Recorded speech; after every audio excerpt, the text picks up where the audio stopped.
was a moment. That was fun. That was real fun. I mean, who would have thought that one day I'll be dancing, I'll be sharing the dance floor with one of the members of the Shalamar group. I mean, that's really epic. Just that I think I have lost my steam on the dance floor. You were fine. You did great. Are you sure I did? Yes, yes, yes. If you say so, I believe it. Okay. You're not flattering me. No. No. Okay. And so on that note, I want to welcome our viewer to Conversation with History. And this is a very peculiar one because we're having it in the studios. Usually we go to the house or to the homes of the guests, but this particular one is so different and distinct. You know, it's not just anybody. I mean, we've not had it just about anybody on the show, but this particular one is a music icon.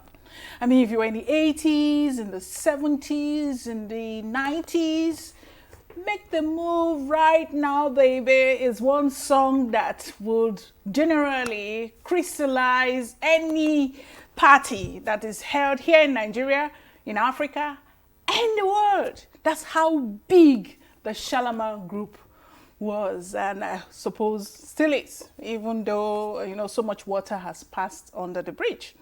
And without much ado, let's also welcome our guest to the program. He goes by the name, of course, if you don't know the Shalamar group and you don't know Jeffrey Daniels, you need to go back in history. Flip the pages of the history books and learn more about him. But we're giving you this platform to also learn about this great man who seemed to be all carved in a very slim, sleek bottle. Yeah. Also, are you into any kind of, you know, exercise that keeps you really, you know, or is it the dance moves that that keeps you this fit?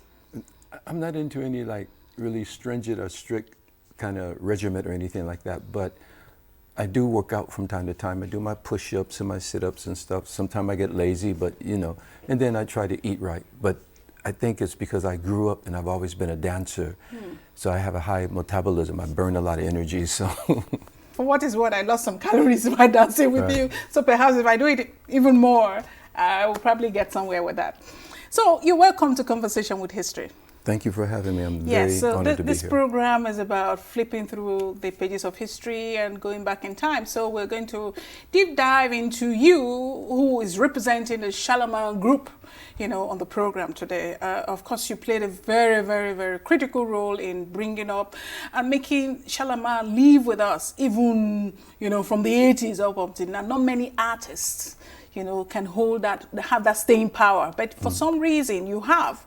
And I must commend you for that. And so for starters, you know, since we're going to be dealing with, we're going to be talking more about you and the group, I would like to get to know you a bit more. Who is Jeffrey Daniels and how did he emerge? Okay. I would have to say I am mostly a product of my mother, Jeannie Mae Daniel. She's late, but she was a single parent and she raised myself and my two older sisters. So when we grew up in Los Angeles, we were poor. You know, we were on the government assistance, they call it the welfare. My mother was getting money from them. But my mother was a child prodigy, so she was playing the piano, and she was a classical pianist. So she was playing piano in church every Sunday. So I grew up in the church with my two sisters and my mother, and we were singing in the church together, and then we were dancing together at home. And my middle sister, Joyce, and I, we were closer, so we always danced together at school. We won every dance contest and whatever.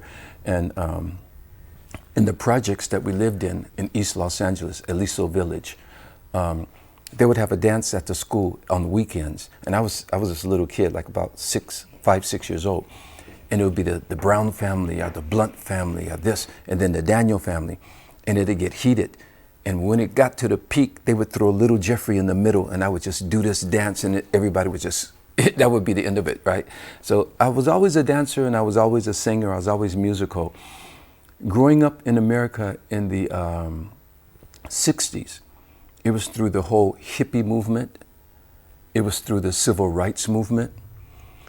You know, I was watching in real time the Los Angeles Watts riots. I was watching the whole movement of Malcolm X, Martin Luther King, the assassination of Malcolm X, the assassination of Martin Luther King. All these things were going on. And us black people in America were trying to find our place in society. I didn't know my father. I only met him 3 times in my life. But my father had served in the armed services as well.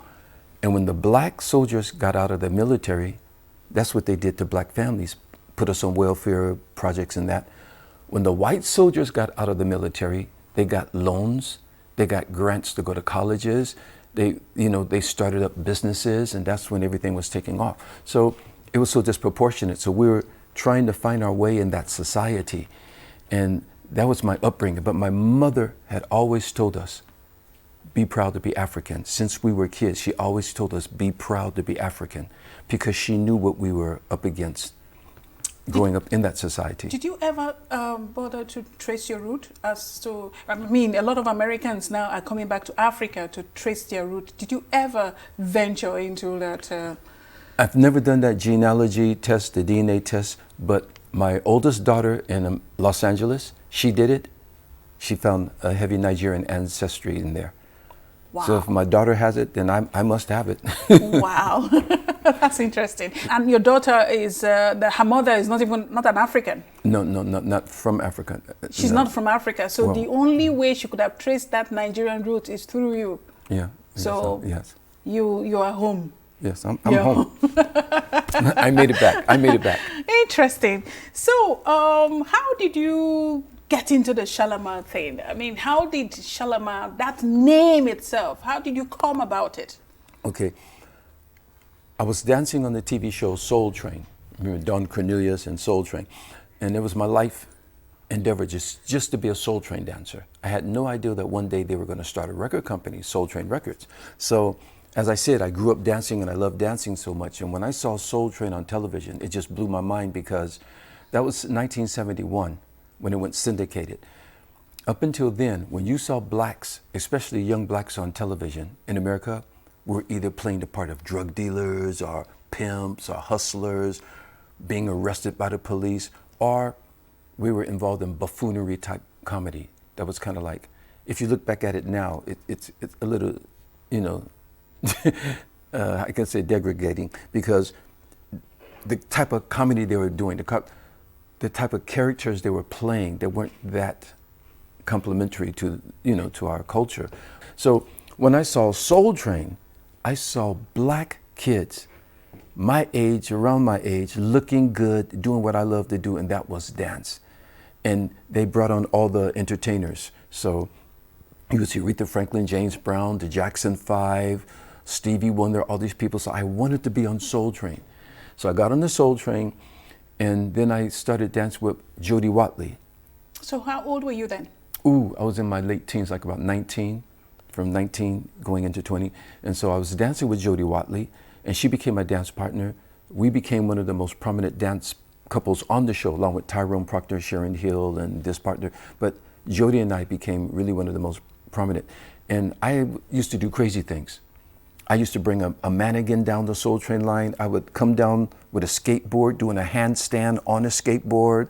I would roller skate down the line. Jody and I staged a fight, like we were dancing, and I said, go this way, and she went that way.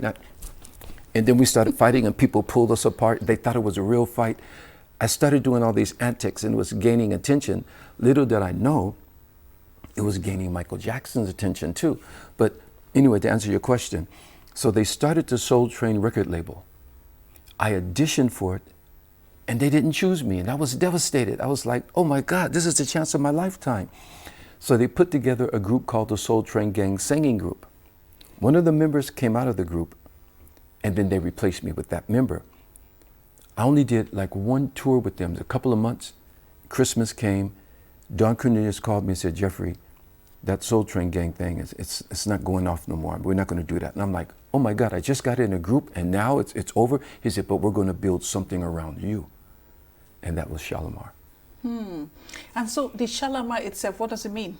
Okay, our first producer, Simone Soussan, he was from Morocco, because that's at the time of disco, and all those disco songs were being put together. So he put together that collage of Motown hits called Uptown Festival, where you hear Smokey Robinson. It sounds like Smokey Robinson in that, but He put that together, and he was making some other disco songs on the album. He knew the name Shalamar because it comes from a garden in the Middle East. From what I'm hearing, like a sultan had this big, beautiful garden with about 500 caretakers. They had a water pump with no machine. They had all these different flowers there. So they have a French perfume called Shalamar perfume. That's with a L-I-M-A-R. So what they did was change the I to an A to Shalamar. So we're the fragrance of funk, R&B, and soul music. Wow, we interested. That's so deep. Yeah. That's so deep. So the environment, dictated or somehow informed or inspired the name Shalamar. Shalamar. And so, I mean, you've talked about Jody. We also have Howard. Howard Hewett. And the question therefore would be, how did you all come together to form this great group? Okay, Jody and I were dancing together on Soul Train, pre-Shalamar. So naturally, they brought her into the group because her and I were such a notable dance partner on the show. No one had heard her sing up until then. At church, her mother is in the adult choir, I'm in the youth choir, and Jody's sitting in the congregation, right? Mind you, that was Reverend James Cleveland's church. He's the king of gospel music. He's my godfather. He was raising me at the time. And so when the chance came for Shalamar, they were thinking about bringing in another girl who could sing. It still would have been Jody. So there would have been 2 girls and 2 guys. But we started rehearsing Jody's voice for her, and she stepped up to the plate, and we didn't have to incorporate another girl. So what it was Jody always had it in her. She had just never used it before until Shalamar came about. So you have to salute her for that because she stepped up to the plate. So where is Jody now? She's in America. She's doing her thing. When we decided to regroup Shalamar, because we had broken up in around 83, 84, and I didn't just leave Shalamar, I left America. So I was staying in the UK for a while, then I moved to Japan for a while. From Japan, I came here.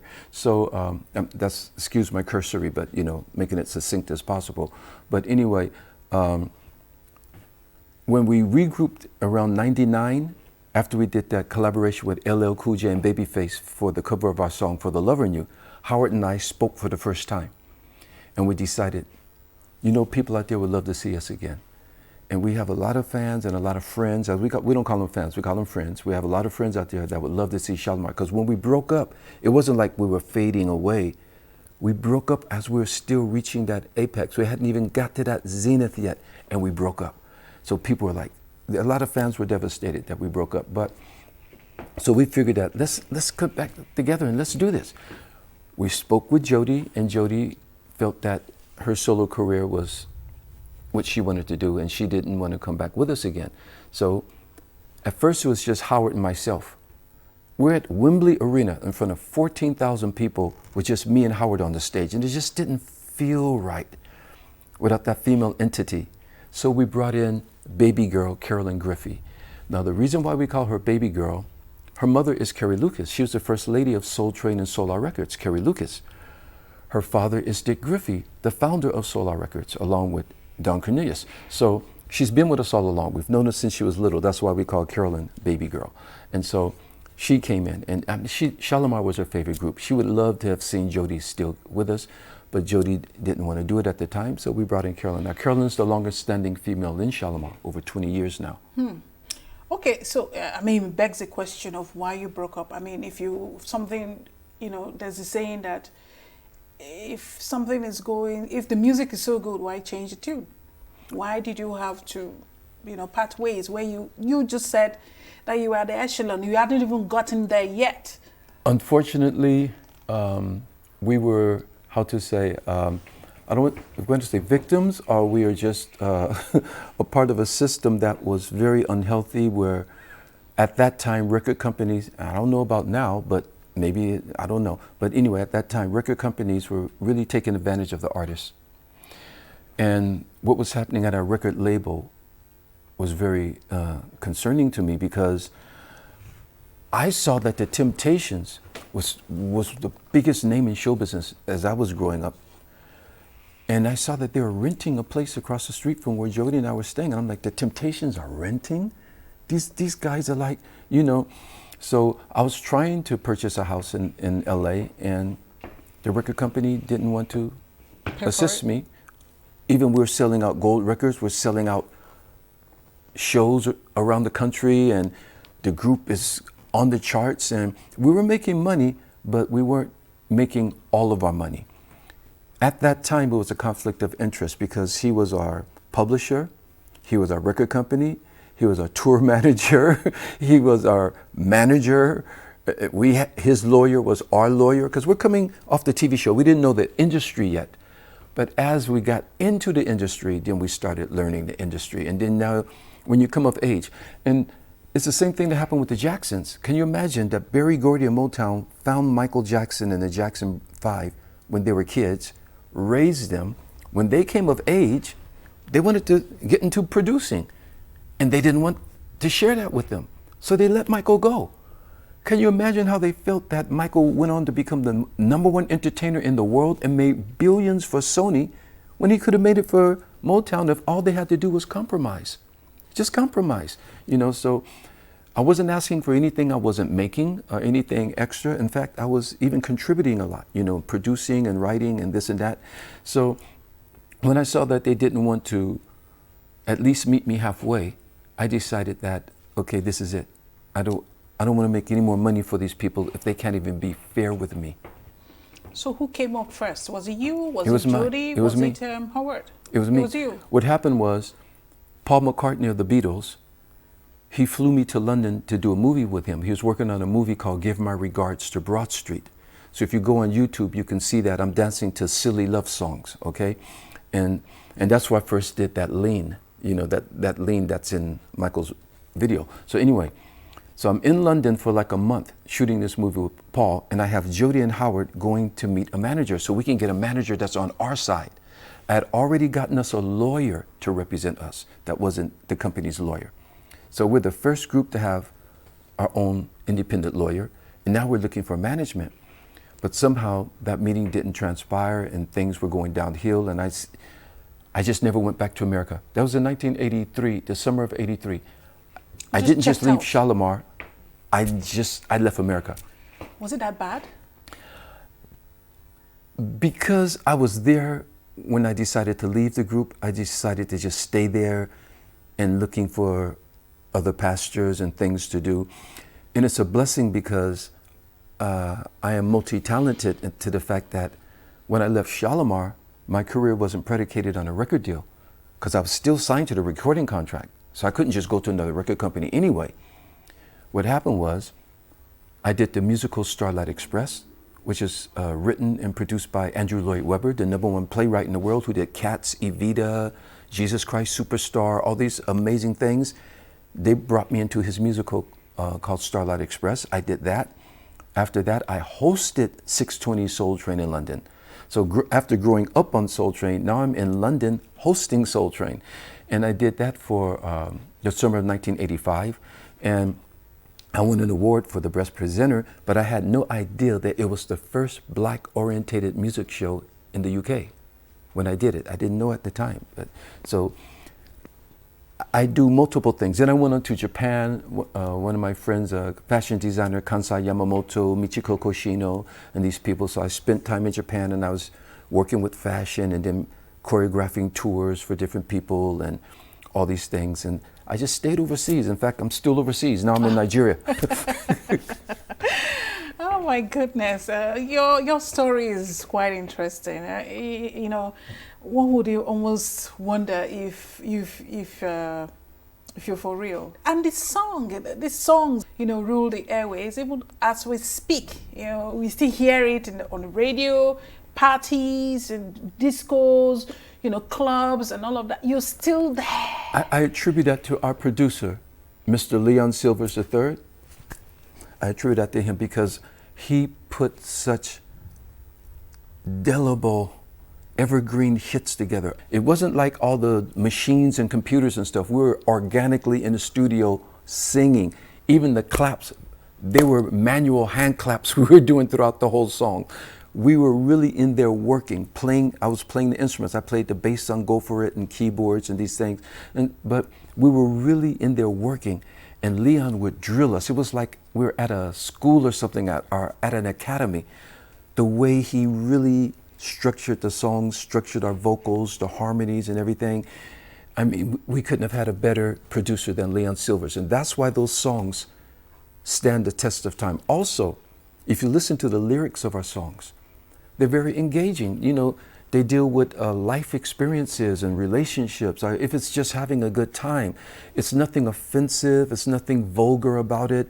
You can play those songs in church if you want to, because they're so, you know, the lyrics are so nice. The lyrics, who wrote them? Who wrote the songs? Leon Silvers had a team of writers. Dana Myers, Glenn Barbie, Nidra Beard, Leon himself, Kevin Spencer, William Shelby. Howard Hewitt contributed sometimes. I contributed sometimes. Jody contributed. We had a policy: if it lays, it stays. So you're allowed to present something, but if it's whack, you got to be able to face that. No, man, that's whack. You get the veto. Okay, that's not going on. But if it lays, it stays. And that was a very healthy environment, because it encouraged us, you know, to contribute and be better, and to know that if you want to bring it, it better be good, you know. So. And so what role did you play? So we have the lead singer, whom I would suppose is... Howard Hewitt. Howard Hewitt is the primary lead vocalist of Shalamar. But before him, there was Gerald Brown, who sang on Take That to the Bank. Then when Gerald departed the group, I brought in Howard Hewitt, because I knew Howard. He was singing at a club that we used to go to, Maverick's Flat, where all the Soul Train dancers went. So I used to see him and go, man, you got some good chops, man. You could sing. He go, yeah. Not knowing one day he was going to be in my group. So we were on a tour, and the other guy, Gerald Brown, left us in the middle of our tour. It was a power move. He was trying to play against a record company, but he left me and Jody. So Hanging in there. Yeah, so I called Howard, and we got Howard on the plane, and he came out, and that's how Howard got into the group. And from that point on, it became that classic Shalamar of Howard Hewitt, Jody Watley, and Jeffrey Daniel. Of course, Jody did lead on some songs as well, too, and I do some counter leads as well, but Howard is the primary lead vocalist. And it's a funny thing, because Howard was in a group like Shalamar, which started in the disco era, and that was during the whole dancing and that, and we do choreography. Howard, he wasn't that, I'm not saying he couldn't dance, but he just didn't, he wasn't that, he was more like a crooner. He was like a cool guy. So, but I don't think people really understand. If you listen to Howard's vocals, you would say that he's on the level of like a Marvin Gaye or a Luther Vandross or Smokey Robinson. When you don't pay attention to all the dancing and stuff, listen to Howard's vocals. That guy is like, wow. So what is he doing now? Oh, he's doing his solo thing, and we just came off a tour. We just came off a world tour. We did the UK, we did the US, we did Amsterdam, we did Spain. We just got off tour a couple of weeks ago, and now we're here, and we're getting ready to do Abuja on October 4th. Fantastic, fantastic. And to think that you're here, and you actually live here in Nigeria, it was a mind-blowing information that I got. I was like, you. So it's also possible that I would have passed you by the street or drove past you without even knowing that I just drove past Shalamar, Jeffrey Daniel. It goes both ways, because you know what? No one invited me. No one said, Jeffrey, you should come to Nigeria, anything like that. It was just something. I thought you had some relationship with Ben Bruce back in the day. Yeah, Ben Bruce, but he's still one of my brothers. So, but we did something here. It was a private event. It was a wedding in 2010. And then we went back to the UK. And I thought, I want to go back to Nigeria to see what's going on, because I see something happening, the music scene and that, you know. And I had already caught a hold of P Square. I knew who P Square was, M.I., Two-Face, Two-Baba. I was watching what was going on. I said, I want to go back and check that out. So I came back by myself to stay for maybe a couple of weeks. I stayed for 3 months. And during that time, that's when they started. When was that? 2010, you said? 2010. During that time, my manager, Tunde Babalola, said, Jeffrey, I heard that they're bringing American Idol to Nigeria. I said, really? He said, maybe that'll be good for you. I said, I don't like reality shows, because I don't like prefabricated things, right? He said, but the young people don't know you. Maybe the older people know Shalamar, Jeffrey Daniel, Michael Jackson, Jeffrey Daniel. But he said, so if you want to do things in Nigeria, that might be a good. And I thought, yeah, that's right. So we got in touch with them and they put me on the show, and I did the first 3 seasons of Nigerian Idol as a judge. So that's one of the things that cemented, kept me here. But I was still going back to Japan. When the season ended, I would go back to Japan, back here, back to Japan. But then... So what is it that takes you to Japan? What pulls you to Japan? You checked out from America? To you the went UK? To UK, then you went to Japan, then Okay. you came to Nigeria to say, okay, this is where I want to pitch my tent. But what is it what's that constant thing that pulls you away to Japan? I always loved the Japanese culture because it's a combination of very high tech and traditional at the same time. You know, they had the bullet train. They were using their phone to pay to get on the train and to pay for taxis and paying at supermarkets and stuff. So is it technology? A long time ago, the technology was crazy. Cool. And then the animation, all these things. It's like if Disneyland was a real place, that's Tokyo. You know, all the things. And they really have a great appreciation for black music. They love black music and black dance. You know, so I just found a niche over there. Even though I'm this black American, but when I'm in Japan, I feel like I'm at home. I speak Japanese, I read it, I write it, you know, and that. So I spent a great amount of more than 20 something years there before I started coming to Nigeria. And so what is that thing that is really, you know, the staying power for you here in Nigeria? I mean, people come and they go, but you came and you decided, okay, this is where I want to stay, and I enjoy the place. What is it about Nigeria that gives you that, you know, kick?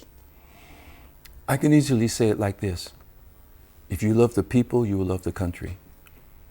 You can go to Dubai where they have all these big shopping malls and the tallest building in the world, and they're talking about this and that and all this AI this and AI that, but they don't want you to really gel with the native people. In fact, don't take pictures of them, don't speak to them, leave them alone. Is that a country? I mean, I think the people make the country.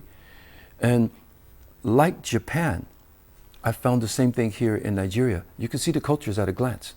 You know, in Japan, they wear the kimonos, they got the sumo wrestling, they still got the calligraphy writing.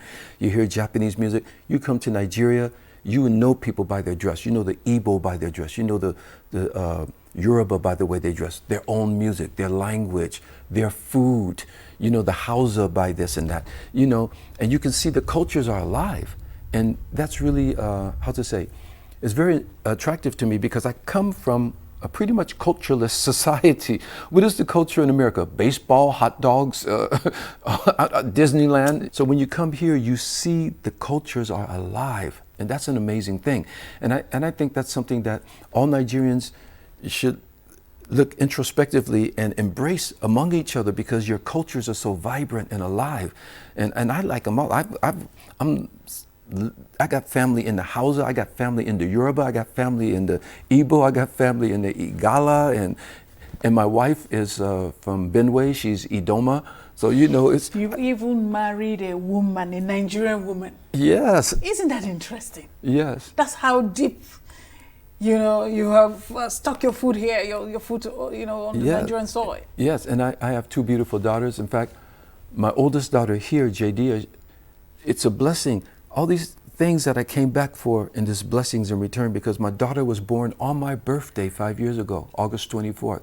Amazing. So she was born on my same birthday. That was like a miracle. And now I have a younger daughter, Jenna. She's 1 and 5 months old. So I have 2 daughters. 2 Nigerian daughters. Yes, yes. So have you started the process of being a true Nigerian by paper? Have you Nigerianize, you know, paper-wise documentation to that effect, no. Or you still want to be the American who is pitching his tent in Nigeria? It's not a conscious decision or something like that. I think I eventually will do that. I just been so busy, you know, touring. But has it crossed your mind? Going back and forth, and yeah, because I think at some point I'll have to stop getting hassled coming back in and, you know, show us your visa, show us your passport. And it'll be easier to come back home if I have a Nigerian passport. Isn't it amazing that while some Nigerians are thinking of how to run away from Nigeria. You, as an American, the same place where people are running to, you as an American is saying, well, Nigeria, there's something here in Nigeria. This is where I want to pitch my tent. Isn't it ironic? There is a lot here in Nigeria. Africa has got to be the most blessed continent on this planet. Okay, this is the analogy I make. If I have a Rolls Royce, brand new car, very expensive car, if that car has a dent in it, am I going to throw the car away? I'll fix the dent and I'll still enjoy this luxury car. Nigeria and Africa, it's a luxury vehicle. We just need to fix the things that we need to fix and it will be enjoyed. In fact, if we fix the things that need to be fixed here, and I'm not trying to point fingers and go through that because we all know what it is. I've been here for a while, so I think this will be one of the most amazing countries on the planet. Because look what Nigerians are doing overseas. The #1 university students in America, Nigerian. Some of the #1 pediatricians, engineers, doctors. A Nigerian created the internet. So we're doing amazing things overseas. So just imagine, look what they did here with the film industry and the music industry, which attracted me. Now, Denzel Washington might get a bigger paycheck, a few $1 million for one movie. But the actors here and the industry here, they built their own industry. It's their industry. The same with the recording industry. Don Jazzy with Mo Hits, Olamide, and all these kids that are out there, they built their own industry. They own it. In America, we don't own our industry. You might see us with a label like P. Diddy's Bad Boy or Jay-Z's Rockefeller or that, but they don't own the industry. They have a boutique label. They have a subsidiary, but they don't own the industry. And that's why the industry can do to them what they want to do, because they don't own it. Okay, so my next question, therefore, will be, can we simply say you've retired from music, or are you still churning out music, or you still intend to churn out? We are still out there doing our thing. We haven't slowed down yet. You're not retired? No. Retirement, is that a word in my vocabulary? Not yet. It hasn't reached my vocabulary yet. But we love doing what we do. And in fact, for me, as I said before, it's not work anymore. It's not work. I'm on stage celebrating. I'm celebrating life. I'm celebrating our legacy of hits. I'm celebrating us still being here. I'm celebrating our relationship with each other, with the Creator, with humanity. That's what I'm doing on stage. So any plan to reel out any music at any time in the future, now, tomorrow, and the day after? You talk about any new music? Yes. Do you as far as Shalamar is concerned, I'm not sure, because we put out a new song called The Real Thing about 5 or 6 years ago. The people love the hits. They want to hear the hits. If you see Earth, Wind & Fire, Kool and the Gang, even Stevie Wonder, they put out an album a few years ago, and it's like, okay, because we're still creative, but the audience, they love the hits. It's a soundtrack to people's lives, and that's what they want to hear, is those hits. Any plans to really get together as a group, as a Shalamar group, or you just be doing the tours that you've been doing? We're together. I mean, it's myself, Jeffrey Daniel, Howard Hewitt, and baby girl Carolyn GRIFFEY, and we are together. We're the last of the high-performance R&B groups from the 80s. Shalamar is the last of it. And so that high-performance thing, we're bringing it here to Abuja and to Nigeria, and it's amazing. My partner from I Create Africa is Bright Jaja, along with my First Culture Limited company. We're the ones that's bringing it here, along with my manager, Tunde Babalola. And we're making it happen because the people still love Shalamar. Yeah, obviously. I do. I still love Shalamar, and I represent the people to some extent. Thank you very much. Now, so when you say we are still together, you're here in Nigeria, and I know how these group dynamics work. So how are you able to navigate, assemblage and, coming together, organizing concert, being together and all of that? Because, I mean, the distance is quite a distance. Right. So how do you do it? Howard lives in Los Angeles, Carolyn lives in Las Vegas, and I'm in Nigeria. Even before then I was in Japan, but now I'm in Nigeria. But these are our songs, our evergreen songs. It's second nature. We know the music. what we might do is tweak the show a little because, we have so many hits, like we might add in some, take some out, or rearrange the show a bit like that. But other than that, like here, the song Go For It was a big hit. It wasn't that popular in America or the UK, but we have to do Go For It when we come here. And I'm happy because that was the first song I produced for Shalamar. So I'm playing bass, I'm playing keyboards, I'm playing the rototoms and all this, and I wrote the song. So, but Go For It and work it out. We have to put it in our show when we come here. We don't necessarily do that in the UK or in America. So we do arrange our shows from time to time to meet, whatever audience or the next tour or whatever like that. But it's second nature to us. So all we do, we get together with the band, we might have 2 days of rehearsal, boom, and we're good to go. So does that really pay the bills? That pays some of the bills, but we do other things outside of Shalamar that helps pay the bills as well. As for you, what do you do? When you say we, Howard is on his own. Yeah. Kathy, Caroline is on her own. Yeah. So what do you do? How do you make up for that? I do several things. I get publishing and royalty checks monthly from our music. That's one thing I get. I also make money from a tour and I bring it back here. And in fact, I'm bringing all my accolades back. Don't hesitate to say home. Nigeria is home to you now. You don't have to stutter on that word, yeah, home. Yeah, I'm bringing accolades home. A couple of years ago, they gave us our name on the sidewalk on the Walk of Fame in London. And I brought that accolade back here to Nigeria. And they didn't even know. But anyway, there are things that I have investments in and there are projects that I'm working on. A couple of projects I won't say yet because I don't want to spoil it, but there's some projects I'm working on here. I decided to assert myself a little more in this society from now on. I want to be more of a part of it. So it's been years and all of that. The music has evolved. The music industry has evolved. The space, has been altered by inventions and new influx of musicians and artists. Were there times when you were pressured to change your style of music, and your mode of music? Was there a time like that?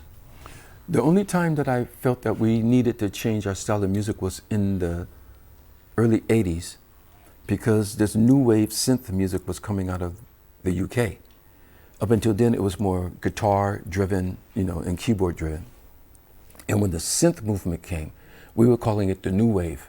This music coming out of the UK, it was fusing with it. So Shalamar were one of the first R&B groups to make that change. Prince was already doing it because Prince was kind of rockish anyway, and he was heavily synthesized. But when we did the song Dead Giveaway, it was one of the first songs played on MTV because it had that feel to it. And that's when I was in London. So I was spending a lot of time in London then, and I was picking up things from there. And Leon Silvers and I got together, and we were trying to infuse some of that new wave sound because we saw that that was a new wave coming.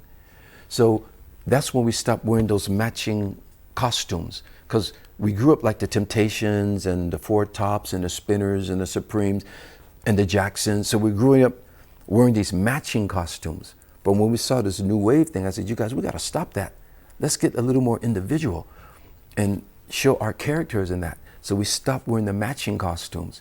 That's when I did that hairstyle because I did it in London because I got it from the punk movement. These punks on King's Road on Saturday. And I'm like, wow, this is, because I'm just a very adventurous person. So I incorporated some of these things into my own look and it created a whole new thing. Now the rest of the R&B people had to catch up with us because Shalamar was on this new wave. We were on this new type of platform, this presentation, it was in our music and it was in our look. Therefore, the last album we made was called The Look because we were really, the progenitors of this new look that was coming out, Now, this has also prompted me to ask this question. Now, if you take Shalamar out of the equation, what will become of Jeffrey Daniel? Without Shalamar in the equation, as I say, I do multiple things. So I host a radio show in Japan before, I host a TV show in the UK, I choreograph, I taught master dance classes.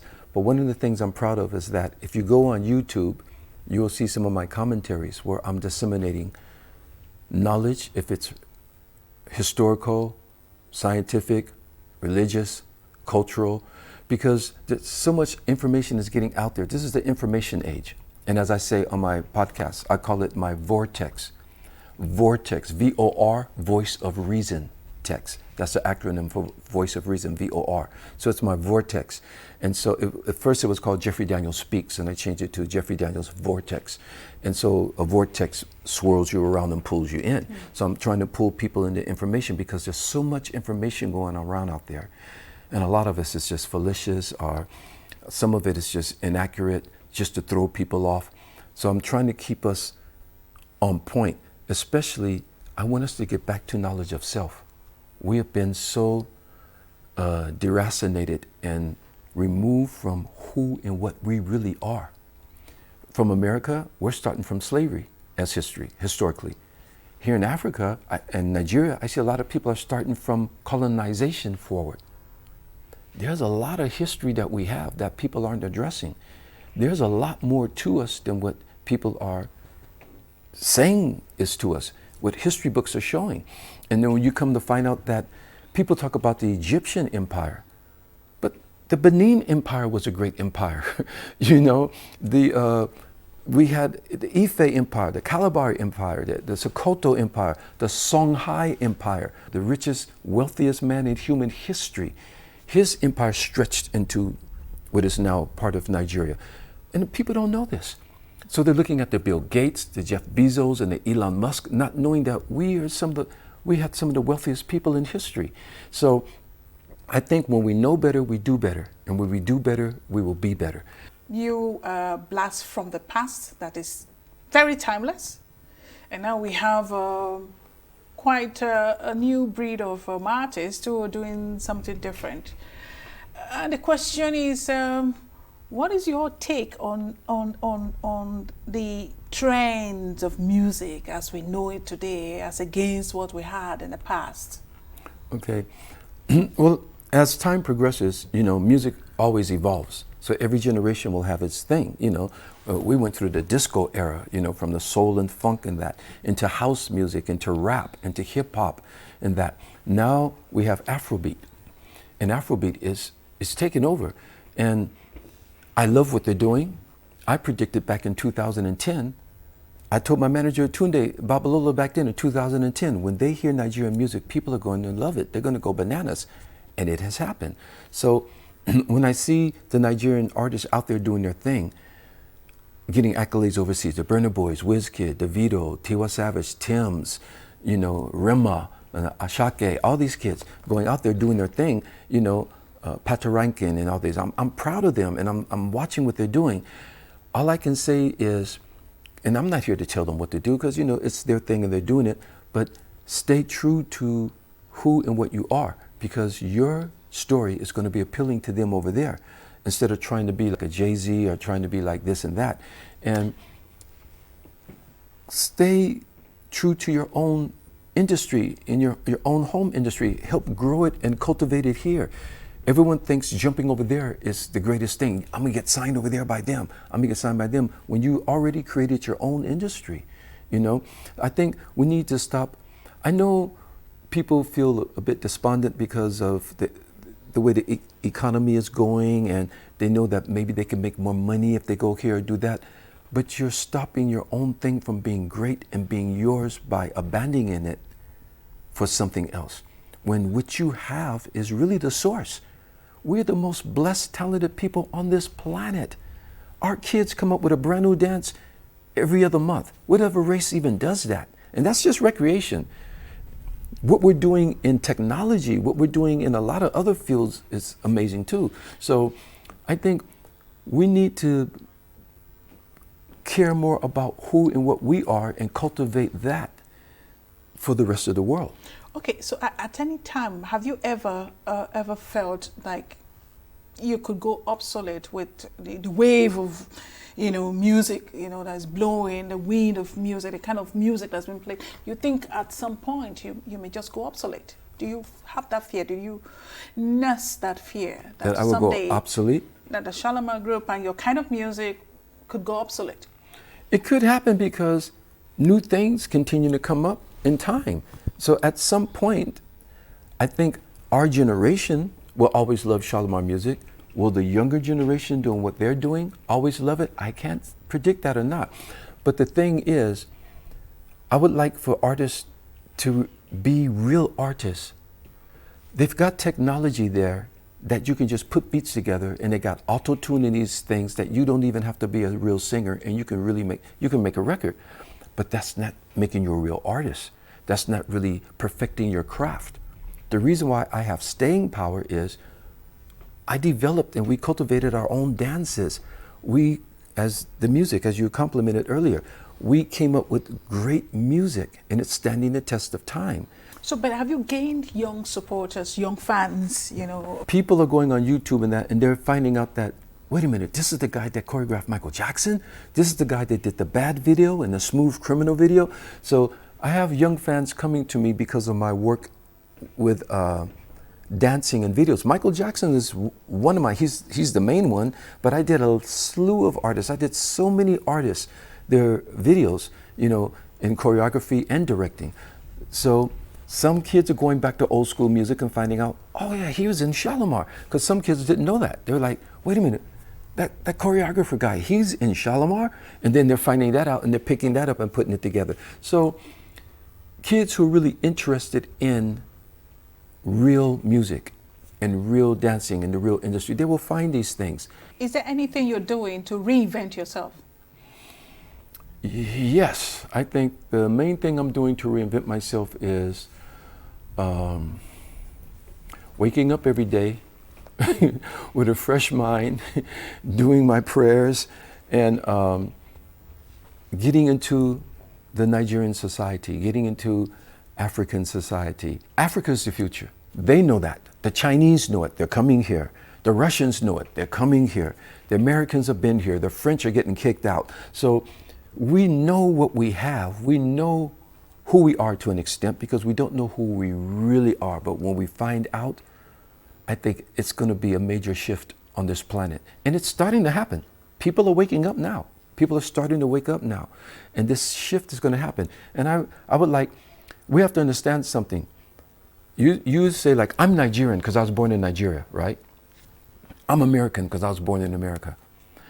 We didn't have countries before. They created countries. We didn't have countries with these border lines like that. This is our planet. Quite a number of people would want to know how you know, the impact you made, you know, with Michael Jackson, you know, being the world superstar that he eventually became, God rest his soul, you know, and then his popular moonwalking steps. You're taking credit for it, that you actually taught him how to do that? I'm giving credit for teaching him.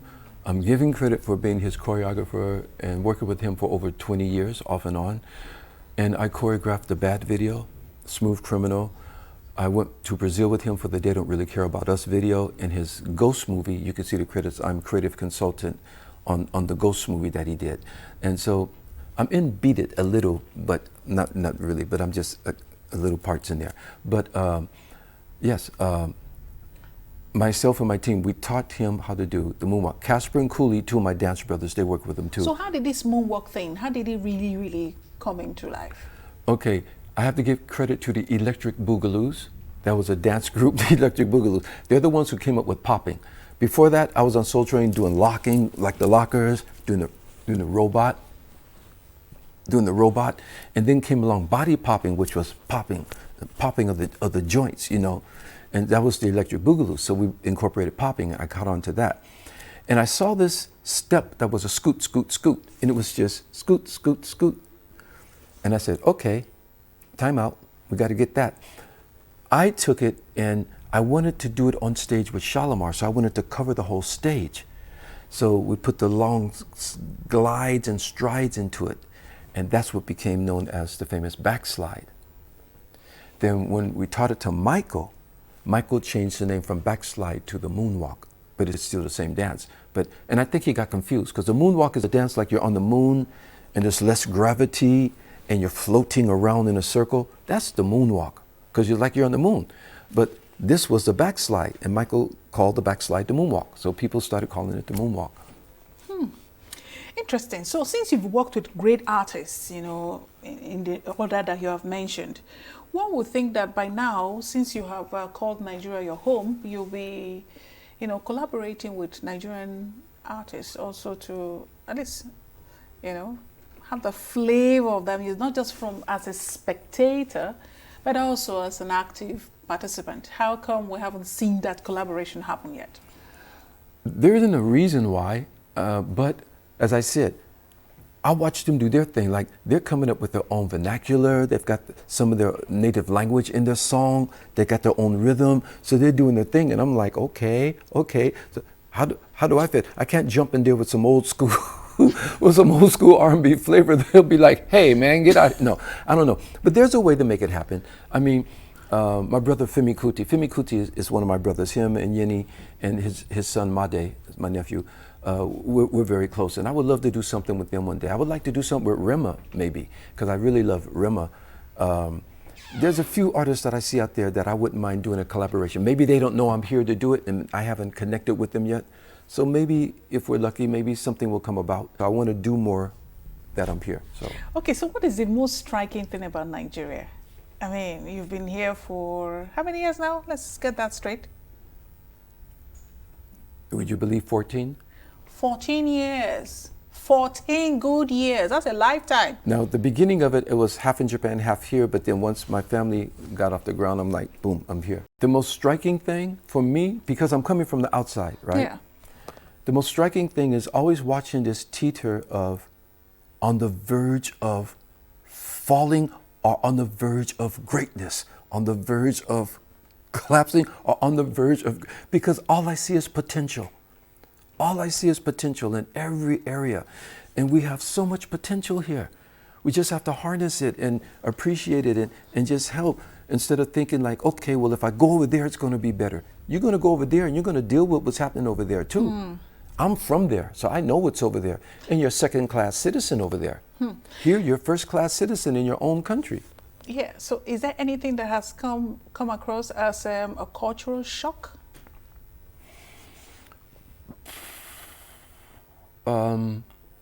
Maybe some things like maybe like a police checkpoint or the road and safety pulling me over or something like that. Look what's happening in America. All these public mass shootings everywhere because everyone has guns, you know. So you guys want to go over there and you might be in a shopping center one day and somebody pulls out a gun and starts shooting everybody. That's what you want to go to? I don't want to go to that, you know. So we have a lot to be blessed to be in Nigeria. And you know, I also heard about one health scare you had some years back. Yes. Myself? Can you tell us about it? Okay. Now that you mentioned it, I had 2017 was a very heartbreaking year for myself. It was one of the heaviest years I've ever experienced in my life, because my wife, who is my wife now, when we were dating, she had a daughter already named Farida, and Farida was sickle cell. And Farida was my daughter, you know, not by blood, but she was my daughter. And we lost her in 2017, and I was very devastated when we lost her. And people who knew us, they knew how close I was to her and how close we were to each other, and her mother. You know, they called her mother, Mama Farida Mom and stuff. And so during that time, I also came down with a case of tuberculosis, TB. I didn't want to tell Howard and them that, because they'll be like, oh, you're over there in Africa, or you're in Nigeria, you know. So I didn't really want to say anything. But the crazy thing about it is, from the time they diagnosed it in January 2017, I had all these tests and they all kept coming up negative. It stayed in my system until I came to Abuja with Mama Sambo of Elamine International School to do something with her. And it took from January all the way till July. That last week in July, my weight just dropped. Bright Jaja was with me too. They're like, Jeffrey, my God, you're reduced. What's going on? So I went back to Lagos, and when I did the x-ray this time, there was fluid in both of my lungs and my abdomen. I couldn't even finish a sandwich. If I walked a flight of stairs, I was totally out of breath. So my doctor said, if you want, because I even went to the Wellington Platinum Hospital in London, and they didn't find anything. So he said, if you're going to go overseas or whatever you're going to do, you better do it now, when they saw what was going on.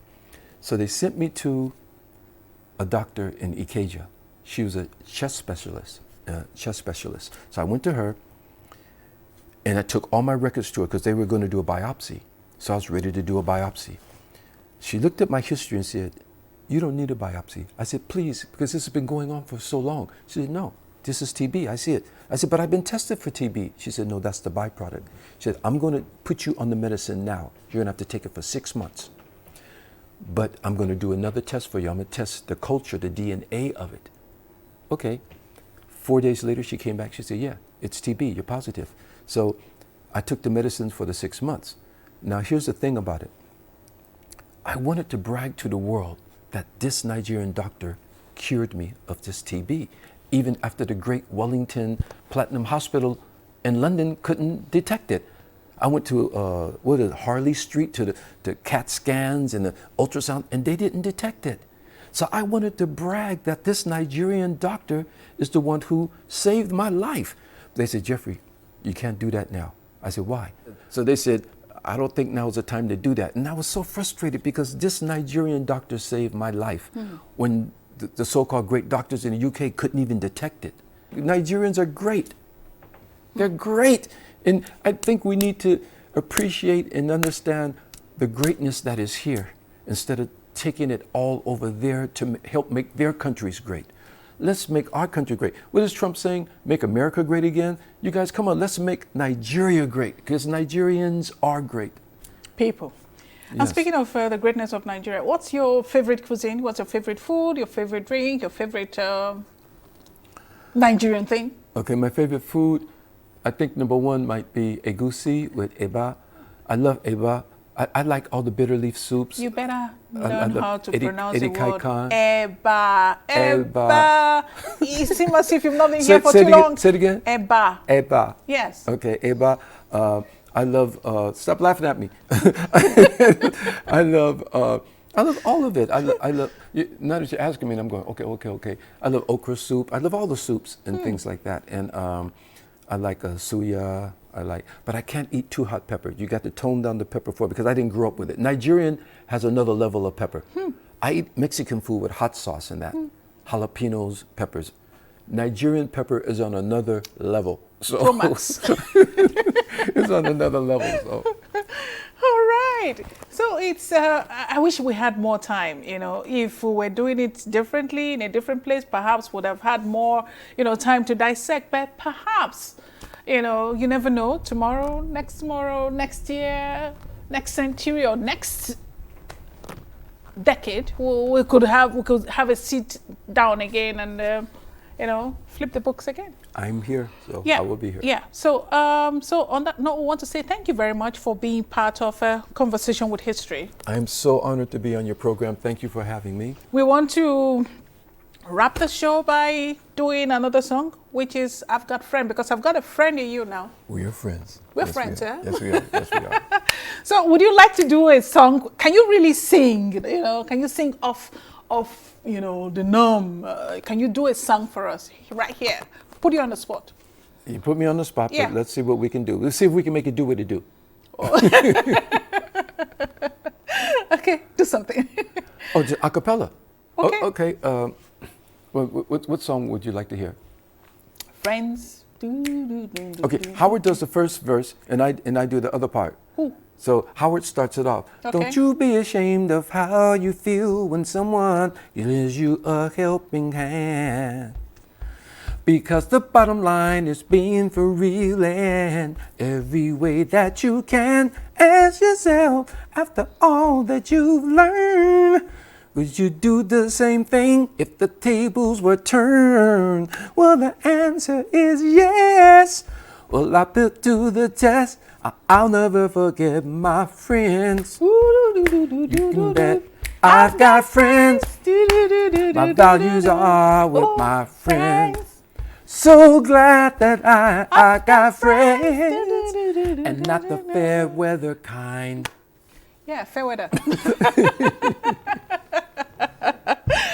And I want to say thank you for being part of Conversation with History with Jeffrey Daniel of the Shalamar Group. I've had quite an insightful one with him, and I hope he's done same. I hope you enjoyed the conversation. Very much. I enjoyed it very much. Okay, thank you very much. And so, until we come up with another guest, I am Thekla Wilkie.